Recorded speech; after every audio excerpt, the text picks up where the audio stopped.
Hey everybody, welcome into the Otter Rhythm Fantasy Studios. I'm your host, Jamie, and I got my co-host Eli over there on the other side. Welcome into another college draft spotlight. We're going to be diving into Elijah Arroyo. So welcome on in. Yes. Another draft spotlight coming up for the 2025 NFL draft. It's daylight out here. So usually we do it at the night, nighttime. Nighttime is the right time, but not today. No. We're doing Elijah Sweet Arroyo. Jesus. Oh, sweet Jesus, that's right. But you know what? Mm. Before we get into that, we got to get into the usual business here. Jay, where can they find us at? Yeah, hey, if you like our audio side of stuff, and if you don't catch the live version of, the recording of this, you can always catch us on Spotify, Apple, and yeah, the good YouTubes for you guys to view us, so like and subscribe there. And we're on the X, the little tweet bird too as well at All Rhythm, and we got Eli over there with his handle over there, and we got the good old Instagram as well at All Rhythm Fantasy Sports over there. And Discord will be in the description below too as well. I was thinking, because we got to be more interactive, guys. Well, we had an idea. We might do a poll. So who has a better beard? Who has a better? Is it Jamie? Jamie's got a pretty damn good beard himself, or is it me? What? That's right. So we might do a poll. Usually it's about football. Usually it's about which guy do you draft in the first round of your dynasty draft? No, we're doing a poll this time on who's got the better beard, and we'll see who wins. Gentlemen's agreement. Yeah. So let's get rolling here. The man of the hour himself, Elijah Arroyo, Miami tight end. Ooh. This boy's been rising, Jay. He's been rising up. He's like the Phoenix. He's rising up from the ashes and take it over. But before the cup, so the reason why he was even in that position to begin with, you know what? I'm gonna tie this here with a graphic. I'm gonna put this up as well. So we'll put let me get. I blew my load there. Sorry, you didn't see that. Boop, boop. So his freshman year in 2021, and he was a true freshman. These are four clean years, no red shirting, no nonsense. Only had 5 receptions, 86 yards, and a touchdown. So and you play at Miami, which is basically one of the main tight end. It's almost like tight end U. Kind of like Iowa and some of these other programs, Penn State. That always seem to produce good NFL tight ends. So his freshman year being slow makes sense. You think, okay, with a 4-star recruit like this, blue chipper, maybe his sophomore year, 2022, he's going to pop. Maybe his junior year, 2023, he's going to pop.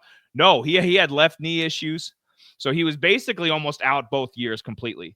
You can see he was only targeted 8 times his sophomore year. And no touchdowns in either of those seasons, had a combined 77 yards. So, I mean, he was completely MIA. He was off everybody's radar. People forgot about him. And then all of a sudden, out of nowhere, because a guy named Cam Ward, who I call Miami Jesus, he came in from the abyss, Jay. He came from Washington State, tore it up, almost won the Heisman, was pretty much the front runner for most of the year. Cam just had a massive year. Xavier Restrepo, stud receiver. He was tearing it up. Damian Martinez, the running back. I mean, yeah, just go down the list. Miami had a bunch of firepower on offense. Elijah Arroyo might end up being the best one, which is crazy. You look at his 2024 there, his senior year, 35 receptions on 45 targets, very efficient. If you can see on the bottom as it comes across the scroll, yeah, he was, some games he'd only be targeted one time, but I mean, he'd catch it. The Ball State there, 2 receptions, 2 targets. South Florida, 2 receptions, 2 targets. Very, very efficient. There wasn't a lot of shitting the bed from him. He's got good soft hands. So he took care of business there. I forgot to mention, 7 touchdowns, almost 600 yards receiving. So nothing like Harold Fannin, nothing crazy. I think Koziel from Ball State, a couple of the big fantasy guys, like he wasn't quite on their level, but he was the number 7 fantasy tight end for 2024. So nothing wrong with being a top 7 fantasy tight end, especially with some of his marks. Let's go down the list. 6'9" wingspan, quick. I mean, right now, Jay, he's sitting at a 4.69. I'm going to put up this other graphic too, so you can see.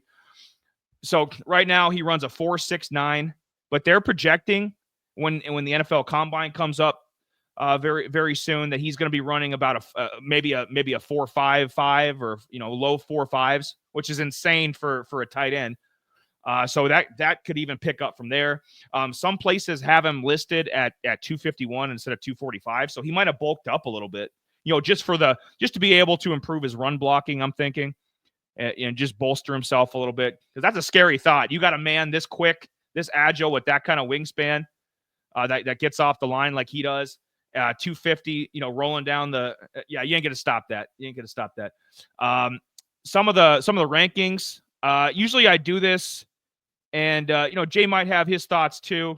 But I kind of use this to average where I think he's going to go in the draft. And I look at different websites and sources.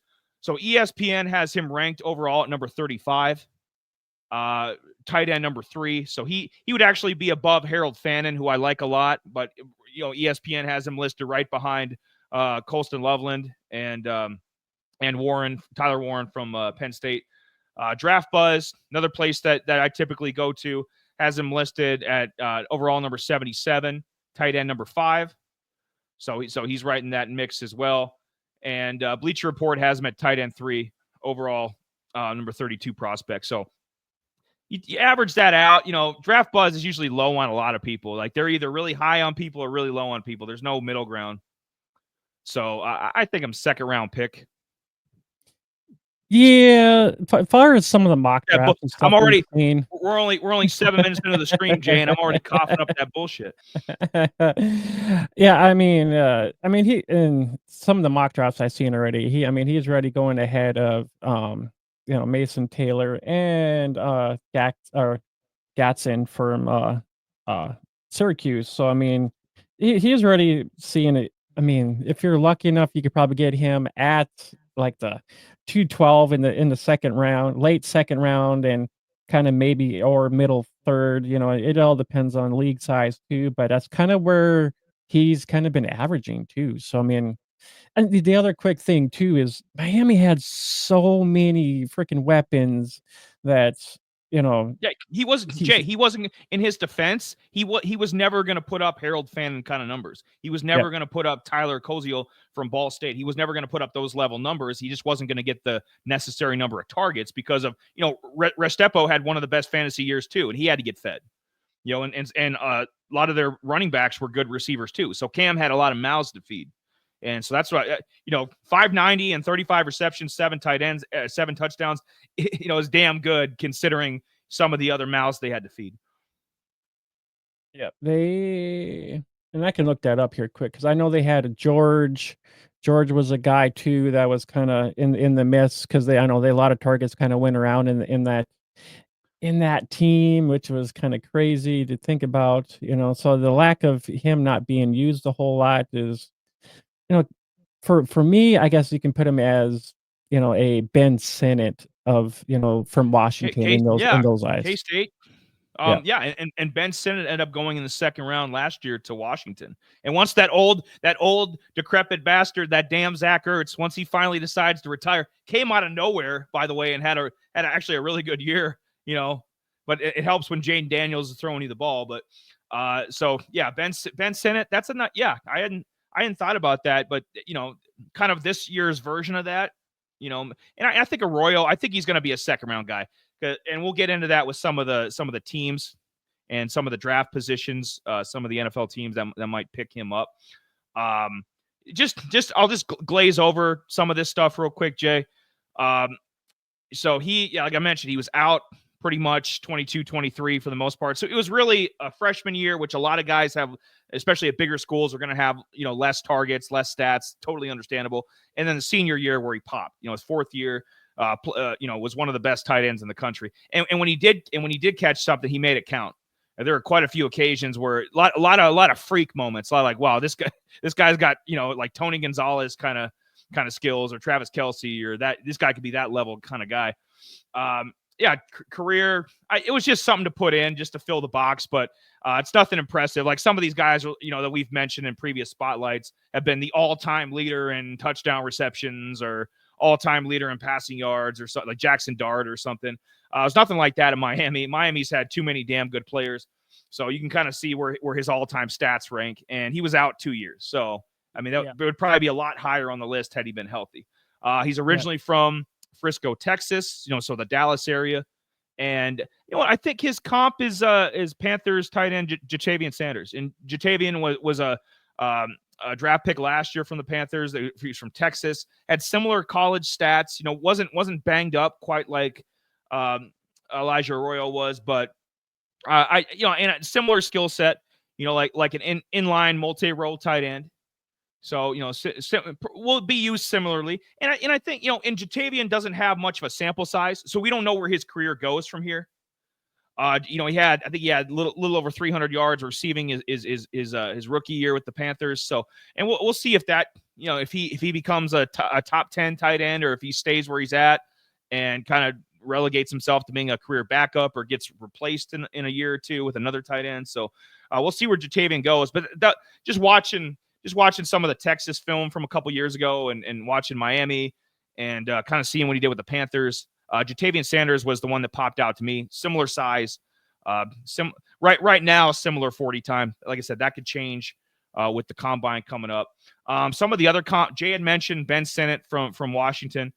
Some of the other guys that were similar to me were Isaiah Likely from the Ravens, who that's nothing wrong with that. I think Isaiah Likely is going to take over from Mark Andrews and be their feature guy this year. Finally, a couple years too late, but finally. Jaguars tight end Brenton Strange. He was strange. People are strange. I got that Doris pick in the back. Strange stepped in nice when Evan Ingram was hurt, and so he's high now. He's considered a high-end backup. High-end backup tight end. Maybe could start. The Colts are shit. He could probably Brenton Strange could probably start for the damn Colts. Let's go down the list. David Njoku to a lesser extent. I think Njoku is a little more athletic. And then Bengals tight end Mike Gesicki. I think Mike Gesicki is another good comp. And Mike Gesicki consistently, no matter what, if it's Miami, Cincinnati, every year Gesicki, you look up at the stat line. There's no 120-yard games, 2 touchdowns, nothing that super pops at you. But you look at his numbers at the end of the year, and it's always around like 600 yards. Like, wow, I didn't know Mike Gesicki had that many. I didn't know he was ranked that high and tight end fantasy stats. And so it always ends up being that way. So those are some of the guys. Did you have any other comp that I know you mentioned Ben Sinnott. Is there anybody else that came to mind when you saw Elijah Arroyo? Very possible. When I'll mention that when we when I get his slide up. Yeah, yeah. Or maybe when you get to your 5 teams too as well. So yes. Yeah, you steer the ship, Captain. Where are we going? There's a lot. Look, there's a lot to like about this kid. We're a lot of people are undervaluing him right now, but he's kind of going at least the third or fourth guy coming off the board from some of the top guys, but yeah, it's one of those things. There's a couple other guys. We had Gatson and Taylor. Those are 2 guys he's going above, or it could be vice versa. But it also going to come down to the combine too. So some of these names might be kind of flopping around too. Taylor could be above Arroyo or Gatson. So some of these bottom guys might just swap around here a little bit too as well. Yeah, it'll be interesting to see. I don't have him above Harold Fannin Jr. I love Harold Fannin. I'm not gonna lie. What he was doing is he had Terry and Stewart, the running back last year, obviously at Bowling Green, but just kind of being a one-man show. I was super impressed with Fannin. So I wouldn't put him above Fannin. I got him at tight end 4. I think he's right behind. He's right behind him, Tyler Warren, and Colston Loveland. I have him above Mason Taylor. I don't even think it's close. I think there's a drop off to the next tight. I think that Elijah Arroyo is kind of in his own category, where he could go either way. He could be he could be an ascending guy, or just kind of stand pat where he's at. But and then just glazing over his high school career, he was a 4-star recruit, man. He had a good high school career. 76 receptions, almost 1,300 yards, 7 touchdowns. So, and that's what got him the accolades to begin with. Miami's tight end just about. Iowa, a couple other places. So, to get an honor like that, and to get the opportunity to go down there and with Bubba Franks and some of the other great tight ends they've had there. So he was a blue chip guy to begin with. This year he just finally lived up to everything. Like I said, some of the knocks on him, and we would acknowledge this. Jay's going to bring up his graphic as well. Some of the long-term fantasy dynasty value for him, but I'll just say the injuries, I think, that scares people. 2 years on that left knee might worry a few people. I think he needs to work on his run blocking. Maybe he needs to run crisper routes. He kind of rounds off his routes. But everything else I like. I think he's got good hands. I think he's a willing blocker. I think he's a tough guy. He gets tough yards. I think he's a tough guy. Yards per catch were insane. So his yak was good. I see good potential there. Do you want to? Yeah, go ahead, and if you want to stick up your last graphic there, Jay. I can. Yep, there we go. Do you want me to put my 5 teams with that? Yeah, it won't matter. We can kind of blend everything in there too. So there we go. Now you can see me. You can see me again. I'm here. Hi. For me right now, I mean, we'll talk about some of the teams, and we'll just kind of talk about Dynasty too here as well. It's quick.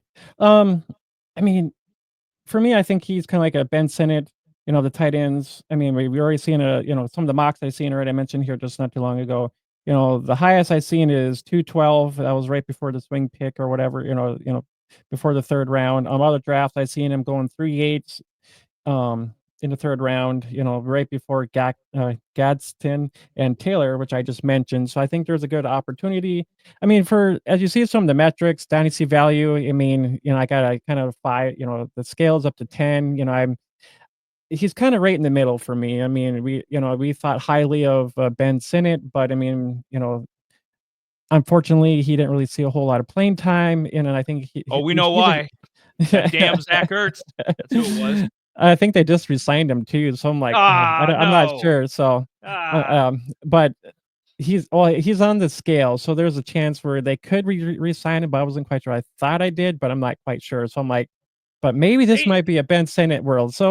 So I think Elijah so for Elijah, he kind of falls into one of those categories. So I mean, got to find a team that is going to be kind of tight end heavy. That's kind of they build around some of the tight ends, or there's going to be teams that are going to be not unlikely like the Ravens, where they already got pretty 2 heavy tight ends, where he's going to be down the depth chart a little bit. So that's where I'm like, the receiving value is going to be a 5 for me, but the dynasty and NFL readiness is going to be kind of a 4. I think there's still things for him to work on.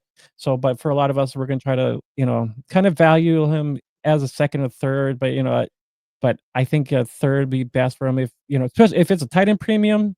He might, I can see it in 2nd, 3rd at latest, but I don't think he'll be a 4th round guy from what I have been seeing. But he had 7 receptions of over 20 yards in the red zone, 5 receptions for 5 touchdowns. So he possibly could be a red zone threat for some of these teams once they get into the red zone. His yards per catch, not so great. I mean, I think 2 or 3 is a little bit better, so not a whole lot. And you can see the target share, 7%. And we mentioned, he was in an offense where this Miami was just loaded, where, he had at least 6 touch, 7, but I like to put just through week 14, just in case they don't make it, so it's just a little different. But I know a lot of sites add that, that extra game if they make a bowl game, whichever. But his catch rate, 48%. So, I mean, not horrible. He kind of catches everything that's kind of in his eyes, but, with the wingspan. And there was a play where, he wasn't even looking, catches it, runs for 70 some odd yards right down there. And he's got the speed to outrun people too as well. Does he have the speed? Oh boy. Does he ever? Oh my goodness. But As you can see, the strengths and weaknesses, he's athletic, he's got great hands, he's a yak guy, so I mean that's something to kind of take a look at too as well.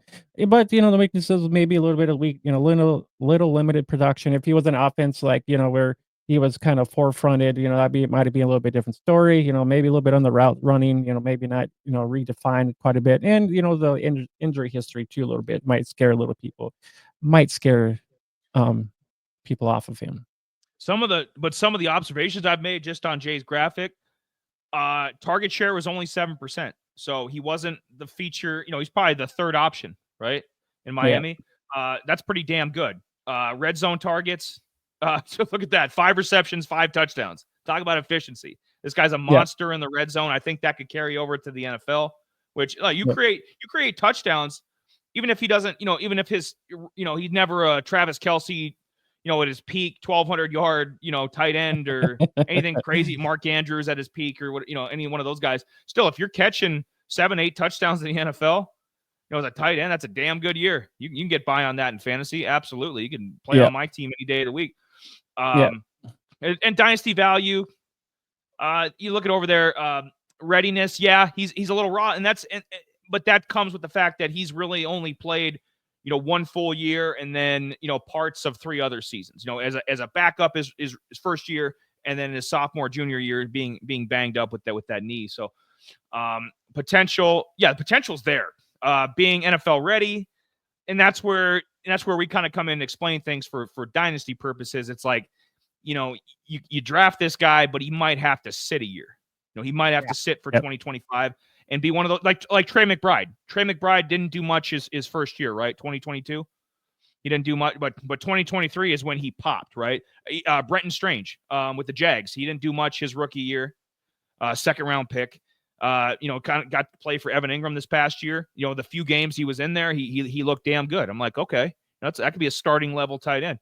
So sometimes for these more raw prospects that have a higher ceiling, it's the second year that they hit. So you have to consider that too when you're drafting. But that's what I like about dynasty. Redraft, yeah, I wouldn't touch him. Redraft 2025, but definitely dynasty. He has potential. And like me and Jay, we pretty much agree on all his strengths and all his weaknesses there. Yeah. Do you want to get into? Let's get into the teams. Why wait any longer? Why wait any longer?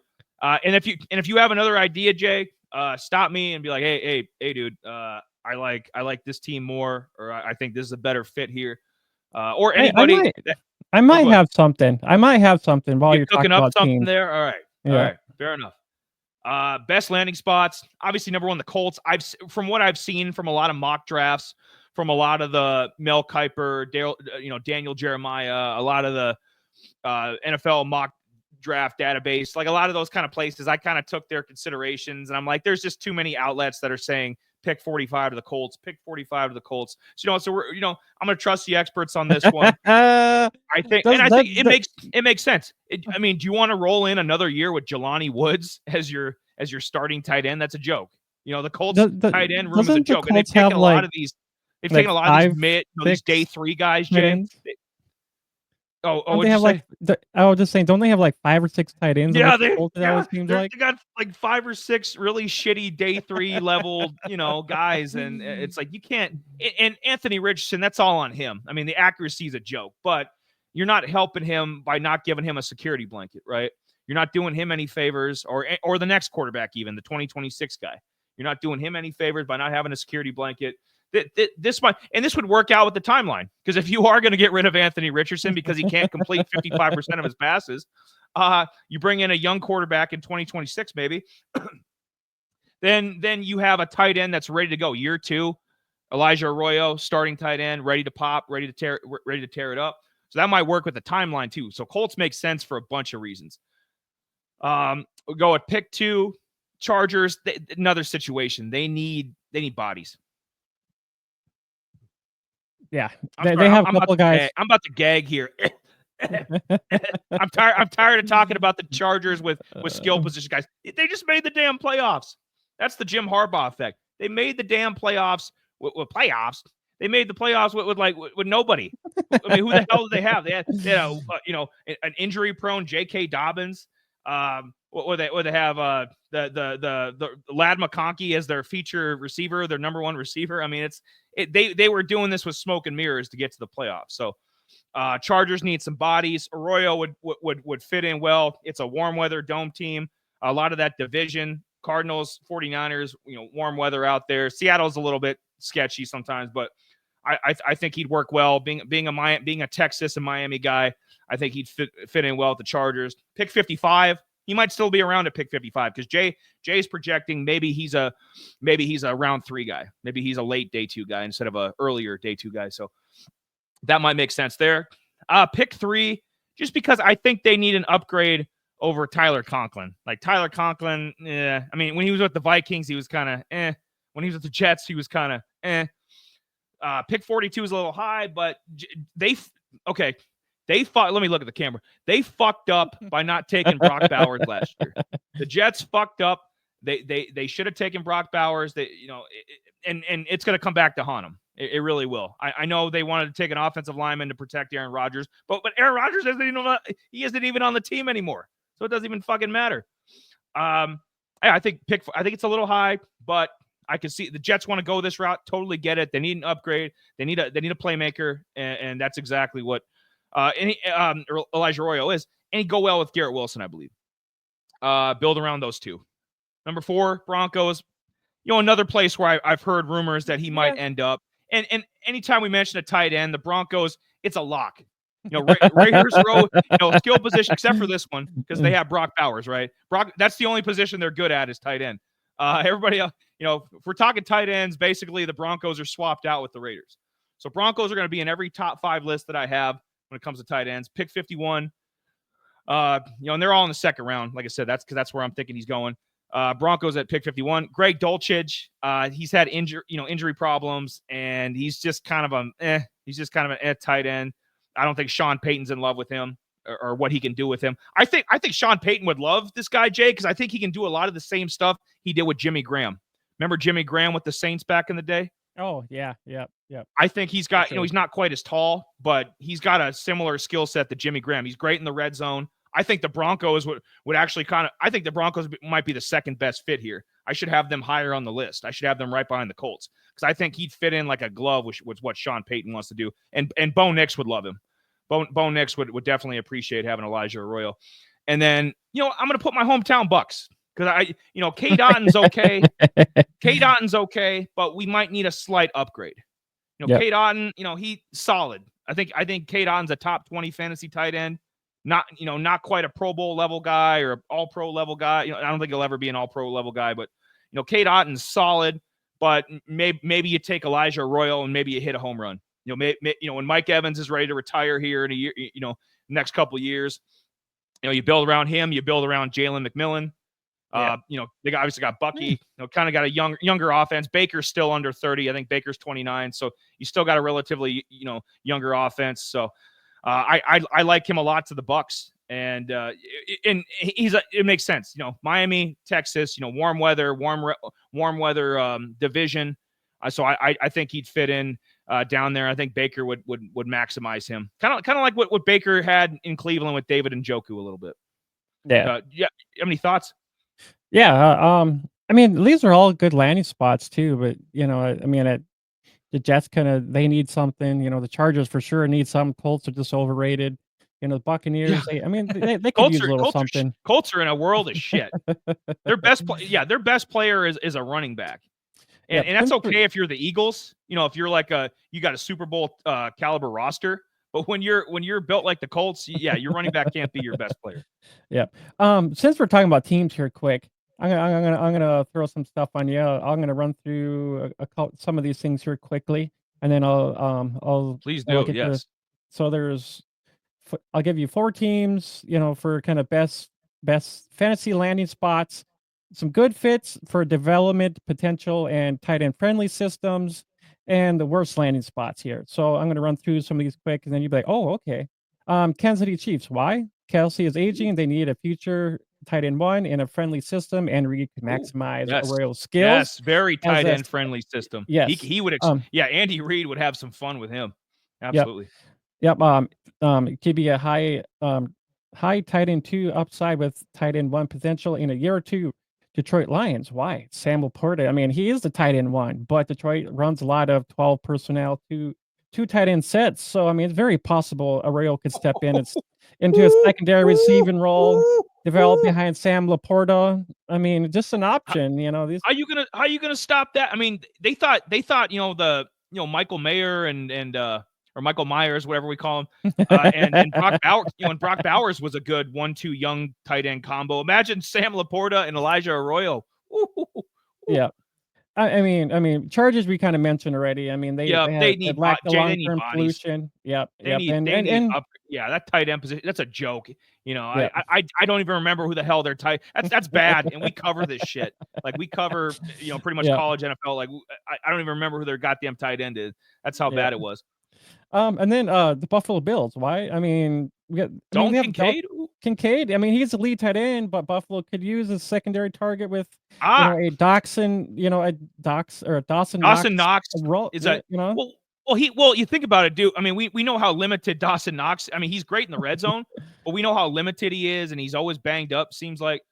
I just don't like the guy. I'll be honest. I am not a Dawson Knox fan. He screwed me over in fantasy a couple years yep, ago, and I've never yep, forgiven him. So, uh, he'd be a better because he's more. I think Arroyo is more versatile at different points of the field. You can put him in yep, different spots. You can really scheme something up nice. Him and Kincaid would damn near be unstoppable. And then you have Shakir on the outside. If Keon Coleman develops, I mean Buffalo would be scary. I mean they're scary yep. enough with Josh Allen, but. Yeah, ridiculous. Because I think Knox is gone, isn't he, or will be gone? I think he might be. Yep, yep. He Yeah. might. So It's I mean, very possible. yeah. If he fell to round 3, like if Arroyo fell a little bit, if I was Buffalo, if he was there in the 3rd round, I'd snag him up in a heartbeat because you're Yep, not for spending sure. much capital on him. It's a 3rd round pick. If he hits, he hits. If he ends up a backup, oh well. I like those. I like those. Yep. So some good fits, but that came potential tight end friendly system. There we go. Green Bay Packers. Why? They have Musgrave, Tucker Craft are in the mix, but Arroyo could carve out a role in a young developing pass attack. So I mean, it's very possible. I mean, they're kind of in that same aspect too a little bit. They have a lot of tight ends, a lot of Well, wide receivers a little bit too as well. Well, I mean, if they lose patience with Luke Musgrave, I mean, Tucker Craft is a lock. You can't. I mean, you got to build around Tucker Craft. The guy's an absolute stud. Yep. Musgrave has had some injury issues, and he hasn't been as productive as I think everybody thought he would be coming out last year. After 2023. So yeah, Green Bay, yeah, maybe like if they wanted to move off Musgrave or trade him or something, yeah, I could see Arroyo and Tucker Craft being a 1-2, and he could take a lot of the targets that were going to Christian Watson because I don't think Watson is worth re-signing. I'd get rid of him too. I'd get rid of Yep. Musgrave and Watson. Yep. Cincinnati Bengals. Why? I mean, they struggled to find consistent tight end 1, and Joe Burrow loves targeting the middle of the field. So there's a possibility that he could Oh land yeah, with the Bengals. I mean, he'd that's a be a nice target. option. He'd be a target monster for Yep. Joe Burrow. Absolutely. Yep. And the Seattle Seahawks. So, they lost Noah Fant. They're, tight end friendly offense, and Arroyo could develop into a reliable check down option there up in Seattle. Yeah, especially because if they're going to move off Geno, maybe after this year or even this year, if they put Arroyo in there, there's not much in front of him, right? Yeah. Like there's not much tight end. There's no, who's like there's no Brock Bowers in front of him. There's no Trey McBride. There's none of those level guys that are in front of him. So Seattle, he might be able to win the job day one, or Yep. really compete for it. So Yeah. that So would now definitely be an option. the last and final, what's the worst landing spots, low passive volume or crowded tight end rooms. Baltimore Ravens, they have that. They have Andrews, Isaiah Likely, and that would probably limit his upside down there. Would They have I was what? going to say, would you want more of a blocking, or NFL teams going away from that? Usually it was like if you had the 2 tight end set, you'd have the one who's strictly a blocker and the other guy who was more of a receiving threat. Are the NFL offenses going to go to start maybe do like 2 tight end threats? Two, because him and Likely are similar players. I'm just wondering Yeah. if that would. Mark Andrews is more of a willing blocker than Likely was. So if you put both of them on the field at the same time, I'm just wondering with Arroyo if how that would work. Like if he was the one that replaced Mark Andrews, for example. Yeah, I mean, if that was the case, I mean, likely would rise, and Arrera would be kind of like the number, be the two there, and maybe not see a whole lot of. He might be like the more. Let's see, The likely red probably zone. more. Yeah, the red Yeah, zone yeah, guy. yeah. Arrera be the red zone guy probably, and likely be the more the open field, getting those yards and stuff like that too. Yeah. It all depend too on personnel, what they run that on that. So I mean, it's just kind of one of those things. I mean, Baltimore, they've always been kind of a two-headed monster there either way. Tennessee Titans, low passing volume. Chig is already kind of they're He's already kind of developing. So he's it's yeah, mid. yeah.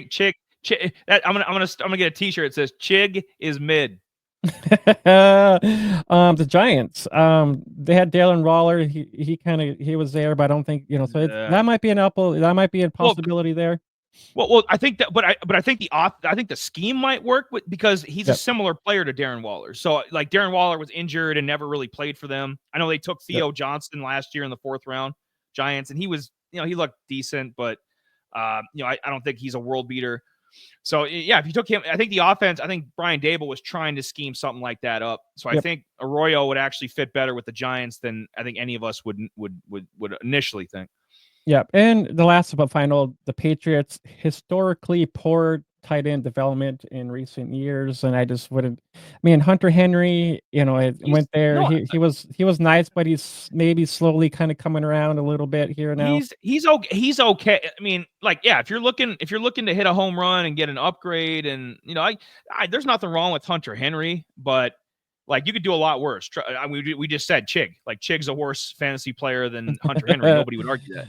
Yeah, So you can yeah, do worse than Hunter Henry in fantasy. Hunter Henry's he always seems to be hovering around what, the 16th tight end, something like that. So yeah, he's a solid, weekly starter, um, 10, 12 team, maybe backup tight end, tight end too. yeah.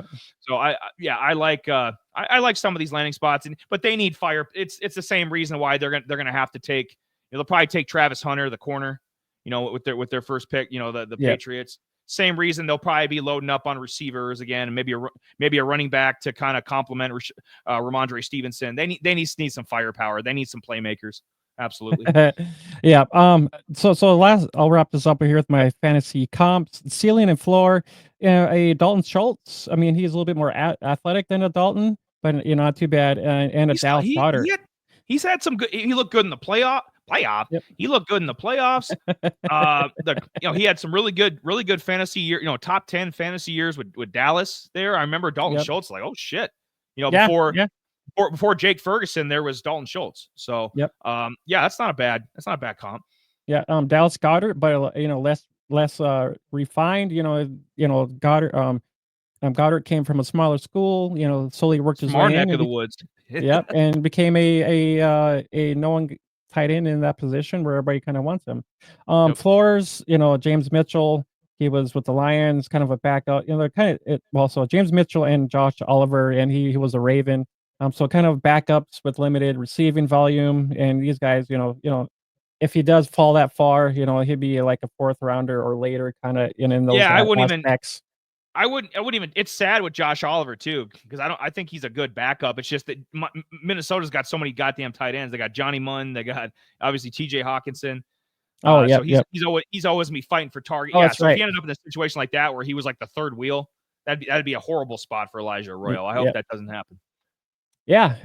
So yeah, that kind of wraps up our show here too. We pretty much gave you kind of a lowdown on Elijah Arroyo. We gave you some dynasty aspects of that and some team landing spots, and kind of some nice little some other team stuff where he could land for fantasy, tight end friendly teams and just very horrible teams. Yeah, I like the potential here. We've been saying it throughout the show. We'll see where things go. Obviously the combine's coming up. I think some of his statistics, yeah, at the combine they're gonna wow some people. So I think Jay's a little low on him right now. If he thinks third round, I think he's a lock second round guy. Maybe he sneaks up into the late first round, even with the Chiefs are just like, the hell with it. This guy's numbers are off the chart. He runs like a 4.55, 4.54, something nuts. they're going to be like, this guy's a freak. This guy's our replacement for Kelsey. You know, we want to take him at whatever pick 32, pick 31, whatever they're picking. So I could see that, but no, yeah, Elijah Arroyo, yeah, this was a fun one, and I can't wait for the next one. Yeah. Yeah, but make sure you follow us on the X, and make sure you follow all of our audio on Spotify and Apple. And we're on Twitch too, so if you want to give us a follow over there, you sure may as well. Give us a like and subscribe. I mean, we're breaking on these college prospects for you guys. We hope you enjoy them. And give us a like and subscribe, share the video if you like it, if you think it's good enough for you to share it, or keep it to yourself, or whichever. Yeah. But we like to maybe hopefully for you to share. And we are also on the Instagram, and we have a Discord link too as well. Yes. Remember, share is our PSA for the night. Sharing is caring. Yes, it is. So yeah, we appreciate everyone for you tuning in to this college spotlight, and we hopefully can have you guys catch us on the next college spotlight as well. So yes, for that. Yeah, Wednesday nights are stream. Yeah, if you guys come across this, Wednesday nights are typically our stream nights where we'll cover, like we just covered, running back transfers. So just as where you can find us outside of this particular show, and then our draft spotlights are usually they're posted on Saturdays. So we'll have to decide on our next guy. Maybe it'll be another quarterback, maybe it'll be a receiver. But we'll determine that, and you'll get some more draft spotlights from us. These are fun. Yes, they will be. But we appreciate every one of you guys tuning into this college spotlight, and we'll see you guys on the next college spotlight. From Odd Rhythm, I'm Jamie. That's Eli. We'll see you guys on the next one.